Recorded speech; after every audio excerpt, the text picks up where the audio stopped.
আসসালামু আলাইকুম, আমি নাইম দক্ষিণ কোরিয়া থেকে সবাইকে স্বাগত জানাচ্ছি আমার ইউটিউব চ্যানেল নাইমিলিতে। যদি ভালো লাগে তাহলে সাবস্ক্রাইব, আর যদি ভালো না লাগে দেখতে থাকুন। দেখতে দেখতে ভালো লাগে ভালোবাসা হয়ে যাবে ইনশাল্লাহ। দর্শক, আজকে একটা আপনাদেরকে ইন্টারেস্টিং নিউজ আর হচ্ছে পাশাপাশি আলহামদুলিল্লাহ একটা ভালো খবর আর কিছুটা ইতিহাসকে আমরা আলোচনা করব। আপনাদেরকে নিয়ে যাব বেশ কয়েক বছর পুরনো একটা ইতিহাসে। যে আপনারা স্ক্রিনে যে ছবিটা দেখছেন, কখনো এটা অনেকের কাছে পরিচিত যারা নিয়মিত হলিউড বা বলিউডের ছবি দেখেন। এটা ইস্তাম্বুলের একটা কি বলা হয়, মসজিদ গির্জা যে নামে ডাকেন, এটার একটা ছবি। তো এটা আসলে কখনো এটার নাম ছিল অর্থোডক্স গির্জা, কখনো বা ইম্পেরিয়াল মসজিদ, আবার কখনো হাজিয়া সোফিয়া নামক জাদুঘর। তো এটার আসলে কেন কি হয়েছে, তো প্রথমে আপনাদের যে সুসংবাদটা দিতে চাই সেটা হচ্ছে আলহামদুলিল্লাহ আপনার বিবিসির একটা রিপোর্ট হচ্ছে যে তুরস্কের ইস্তাম্বুল শহরে অবস্থিত প্রখ্যাত জাদুঘর হাজিয়া সোফিয়াকে মসজিদে রূপান্তরিত করার জন্য একটি ডিক্রিতে সই করেছেন দেশটির president, one and only Bluetooth king. আমি যাকে খুব রেসপেক্ট করি, অনার করি, প্রেসিডেন্ট রিসেপ তাইয়ুপ এরদোগান। বিবিসির এই প্রতিবেদনে বলা হয়েছে যে হাগিয়া সোফিয়া প্রকৃতপক্ষে একটি গির্জা হিসাবে প্রতিষ্ঠিত হয়েছিল। কথা কিন্তু সত্য। তো গির্জা থেকে এটা একবার হয়েছিল মসজিদ, মসজিদ থেকে আবার এটাকে একজন আধুনিক তুরস্কের যে স্থপতি যাকে বলা হয়, ওনার নাম হচ্ছে আপনার কামাল আতারতুর্ক মনে হয় ওনার নাম, তিনি মুস্তফা কামাল আতারতুর্ক, তিনি আবার এটাকে আপনার জাদুঘরে রূপান্তরিত করেছিলেন ইউনেস্কোর মাধ্যমে 1935 সালে। তো এটা একটা ঐতিহাসিক একটা নিদর্শন। তো সেই নিদর্শনটা আসলে কিভাবে কি হলো, কেন এটা গির্জা থেকে মসজিদ হলো আবার জাদুঘর হলো আবার মসজিদ হচ্ছে, আর একটু ইন্টারেস্টিং বিষয় আছে, আমি কিছু ছবির মাধ্যমে আপনাদের বোঝানোর চেষ্টা করব। 1204 খ্রিস্টাব্দ, 1204 খ্রিস্টাব্দে বেসিক্যালি আপনার এই অর্থোডক্স গির্জা হিসাবে আজকের যেই আপনার ছবি দেখছেন হাজিয়া সোফিয়া বা ইম্পেরিয়াল মসজিদ, সেটা বেসিক্যালি প্রতিষ্ঠা করা হয়। আর এটা প্রতিষ্ঠা করা হয়েছিল আপনার মধ্যযুগে রোম সাম্রাজ্যের সাবেক রাজধানী ইস্তাম্বুলের প্রাণকেন্দ্রে। এটা প্রতিষ্ঠা করা হয়েছিল, এটা 1204। তারপরে হচ্ছে আপনার 1204 খ্রিস্টাব্দ থেকে 1261 পর্যন্ত আবার এটাকে ক্যাথলিক গির্জায় রূপান্তরিত করা হয়। অনেকেই কি জানেন কিনা জানি না, খ্রিস্টানদের মধ্যে কয়েকটা ভাগ আছে, মুসলমানদের মধ্যে যেমন ভাগ আছে, খ্রিস্টানদের মধ্যে ক্যাথলিক, প্রোটেস্টানিজম, জেহোভাজ উইটনেস নামক কয়েকটা ভাগ আছে। তো সেই ভাগ থেকে আপনার এটাকে ক্যাথলিক গির্জাতে রূপান্তরিত করা হয়।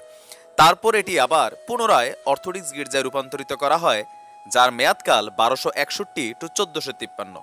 এগুলার কারণ হচ্ছে তৎকালীন যে রোম সাম্রাজ্য ছিল, সেই সাম্রাজ্যের শাসক যারা ছিলেন তারা যেই মতাবলম্বী ছিলেন সেই মতাবলম্বী অনুযায়ী এটা আপনার কি বলা হয়, চেঞ্জ করা হতো এটার যে গঠন কাঠামো বা কি বলা হয় যে এখানে প্রার্থনার যে নিয়ম। কিন্তু এরপর মানে পঞ্চদশ শতাব্দীর মাঝামাঝি তুরস্ক মুসলমান সাম্রাজ্যের অন্তর্ভুক্ত হয়েছিল, আলহামদুলিল্লাহ, এটা অনেকে জানেন। যার ফলে তৎকালীন মুসলমান সাম্রাজ্যের যিনি শাসক ছিলেন তিনি এই অর্থোডক্স গির্জাকে মসজিদে রূপান্তরিত করেন, আর ইস্তাম্বুল তৎকালীন রাজধানী ছিল। আর এর নামকরণ করা হয়েছিল ইম্পেরিয়াল মসজিদ, যা প্রায় 500 বছর স্থায়ী হয়েছিল মাশাআল্লাহ। তো এর মানে বর্তমানে তুরস্কের যে প্রধান মসজিদ আছে সেটার নাম হচ্ছে আপনার সুলতান আহমেদ মসজিদ বা ব্লু মসজিদ হিসেবেও এটা পরিচিত, যা স্থাপিত হয় 1616 সালে। কিন্তু এই মসজিদ স্থাপনের পূর্বে ইম্পেরিয়াল মসজিদ, যেটা আমরা আজকে আলোচনা করছি, ওইটাই ছিল তুরস্কের প্রধান মসজিদ। এরপর এই স্থাপনাটি আপনার তুরস্কের যখন রাষ্ট্র ব্যবস্থা সিস্টেম চেঞ্জ হয়, ডেমোক্রেসি ঢুকে, আর ওই ডেমোক্রেসি ঢুকার পরে তৎকালীন যিনি প্রধান ছিলেন তার নাম ছিল মোস্তফা কামাল আতারতুক। হ্যাঁ, আরতাতুক মনে হয় না, আতারতুক, যাই হোক। তো তিনি আপনার এই মসজিদটাকে আসলে আপনার কি বলা হয় যে জাদুঘরে রূপান্তরিত করেন ইউনেস্কোর সহযোগিতায়। অনেকে জানেন না, তুরস্ক কিন্তু একটা সেকিউলার কান্ট্রি, ধর্ম নিরপেক্ষ রাষ্ট্র ব্যবস্থা তুরস্কে বিদ্যমান। বাট বর্তমান যিনি প্রেসিডেন্ট আছেন তিনি ইসলামের মতকারী বা। তো যখন এটাকে জাদুঘরে রূপান্তরিত করা হয়েছে, এর আগে যখন এটা ইম্পেরিয়াল মসজিদ ছিল মুসলমান শাসকদের মাধ্যমে, তখন এর দেয়ালে মার্বেল পাথরে অঙ্কিত যীশু খ্রিস্টের অনেকগুলা ছবি ছিল, যা সিমেন্ট দিয়ে মুছে দেওয়া হয়। কারণ হচ্ছে যে আপনার যখন এটা যে খ্রিস্টানদের গির্জা ছিল তারা তাদের যেই কি বলা হয় যে ছবি টবি বিভিন্ন আঁকছিল, তো মসজিদ হওয়ার পরে সিমেন্ট দিয়ে লেপে এগুলো মুছে দেওয়া হলেও আপনার প্রায় 500 বছর এই ছবিগুলা যতক্ষণ এটা মসজিদ ছিল তখন এটা সিমেন্টের নিচে চাপা পড়েছিল, বাট যখন এটাকে জাদুঘরে রূপান্তরিত করা হয় তখন তুরস্কের তৎকালীন সেই মানে মুস্তফা কামাল আতাতুর্ক তিনি করেন কি, এই সিমেন্টগুলোকে সরিয়ে সেই ছবিগুলোকে আবার পুনরুদ্ধার করে, যার ফলে আপনার দীর্ঘ একটা সময় ঢাকা থাকার কারণে ছবিগুলো অনেকটাই আপনার ম্লান হয়ে যায়।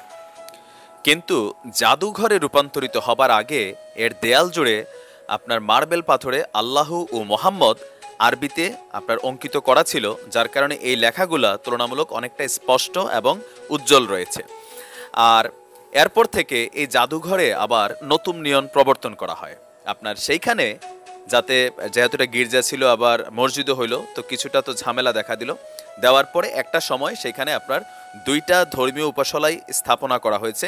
এই যে ভবন দেখছেন সেটার ভিতরে, ওই ভবনের ভেতরে একটা করা হয়েছে মসজিদ, আরেকটা করা হয়েছে গির্জা। আর এই মসজিদে বেসিক্যালি অন্য মানুষরা নামাজ পড়তে আপনার সুযোগ নেই, শুধুমাত্র এই স্থাপনা যারা দেখাশোনা করেন তাদের প্রার্থনার সুযোগের জন্য মসজিদ, আর যারা অন্য ধর্মের আছেন মানে খ্রিস্টান ধর্মের আছেন তারা গির্জাতে উপাসনা করতেন। তবে এখানে 1998 সালে আপনার যিনি প্রেসিডেন্ট এরদোগান সাহেব আছেন তিনি সেইখানে যান, নামাজ আদায় করেন। আর তখন থেকে তার মাথার মধ্যে এটা নিয়ে একটা চিন্তা ছিল যেটাকে মসজিদে রূপান্তরিত করার।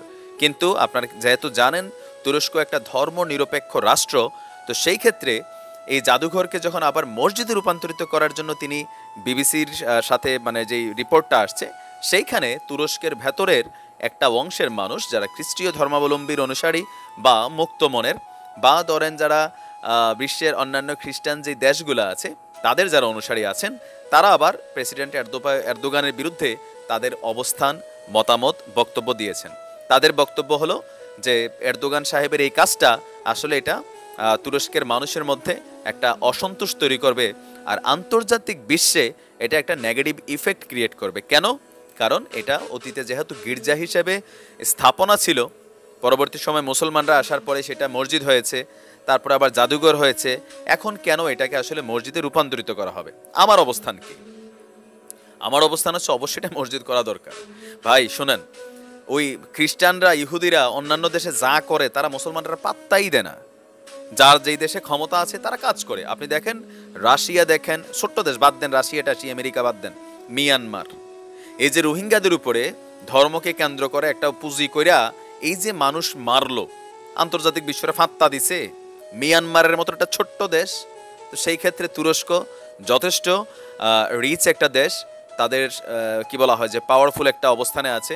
ইভেন এরদোগান সাহেব মোটামুটি বিশ্বের মুসলিম দেশগুলোর সাথে তার একটা শক্ত কমিউনিটি আছে।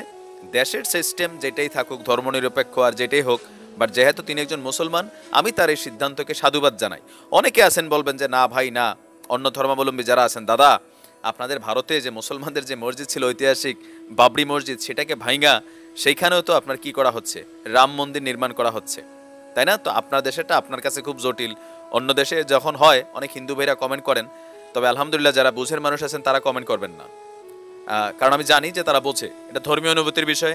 একজন মুসলিম শাসক তিনি চাইবেন ইসলামকে প্রতিষ্ঠিত করতে, একজন হিন্দু শাসক তিনি চাইবেন হিন্দু ধর্মকে প্রতিষ্ঠিত করতে, যেটা ভারত হচ্ছে। ধর্মনিরপেক্ষতার নামের উপরে যদি এটা হয়, তাহলে এরদোগান সাহেবের ব্যাপারে অন্যদের এত অ্যালার্জি কেন? বিশেষ করে যিনি আপনার কি বলা হয় যে পোপ আছেন এই মুহূর্তে রানিং, তিনি এটা নিয়ে সমালোচনা করেছেন। আন্তর্জাতিক গণমাধ্যমগুলোতে এরদোগান সাহেবের বিরুদ্ধে সমালোচনা যতই হোক, আলহামদুলিল্লাহ ওনার পিছনে ইয়াং জেনারেশনের মুসলমানদের মধ্যে শিক্ষিত, অশিক্ষিত, মূর্খ যেটাই হই আমরা, ইমান হোক কম থাকুক বেশি থাকুক, ব্লুটুথ বয় হই, বাট আমরা ওনার এই কাজটাকে সাপোর্ট করব। তো আলহামদুলিল্লাহ এটা জাস্ট মাত্র বিগিনিং, অ্যান্ড এটা ম্যাক্সিমাম হয়তো 2 থেকে 4 মাস বা 6 মাসের ভিতরে এটাকে সম্পূর্ণ আবার মসজিদে রূপান্তরিত করা হবে। আর ওইটার দেয়ালে যেই আপনার অঙ্কনগুলো আছে, মূর্তি টুর্তি আঁকা আছে, সেগুলোকে একদম পার্মানেন্টলি রিমুভ করে, এর আগে যখন করা হয়েছিল সিমেন্ট দিয়ে লেপে সেটা না করে এটাকে যেন পার্মানেন্টলি রিমুভ করে এটাকে মসজিদে রূপান্তরিত করা হয়। আর এরদোগান সাহেব যাবার পরে হয়তো বা এটা আবারও জাদুঘরে রূপান্তরিত হয়ে যাবে, বাট আমি চাই ওনার এই সাহসী পদক্ষেপ যেন উনি ভয় না পায়। সমালোচকরা কি বললো ডাজেন্ট ফ্যাক্ট, কারণ ইয়াহুদি খ্রিস্টান রাষ্ট্রগুলা তারা কিন্তু মুসলমান দেশের হুজুররা কি কইলো, ওই দেশের রাষ্ট্রপ্রধানরা কি বললো, এগুলো পাত্তা দেয় না। সো আমার মনে হয় যে এরদোগান সাহেবেরও এটা মাথায় রেখে কাজ করা উচিত। ডাজন্ট ম্যাটার কে কি বলে, হ্যাঁ, সমুচিত উচিত শিক্ষা হবে যখন যখন তিনি এটাকে সম্পূর্ণ মসজিদে রূপান্তরিত করবেন। তো আল্লাহ কবুল করুক, আল্লাহ কবুল করুক এটাকে, কারণ এটা একটা অর্জন, এটা অবশ্যই অর্জন। আমরাও চাই এটা মসজিদে রূপান্তরিত হোক, সুন্দর একটা স্থাপনা, যেহেতু এটা একসময় মসজিদও ছিল, আবার একসময় গির্জাও ছিল। ঠিক আছে, প্রয়োজনে ইস্তাম্বুলের আশেপাশে কোথাও, ভারতে যেমন হয়েছে অন্য জায়গাতে একটু জায়গা জমি দিয়ে দিছে, প্রয়োজনে ওইটা করতে পারে এরদোগান সাহেব, অন্য কোথাও একটু জায়গা টাকা দিয়া। তো যাই হোক, ইনশাল্লাহ পরবর্তীতে আর আপডেট পাবেন। ভালো থাকুন, সুস্থ থাকুন, আসসালামু আলাইকুম।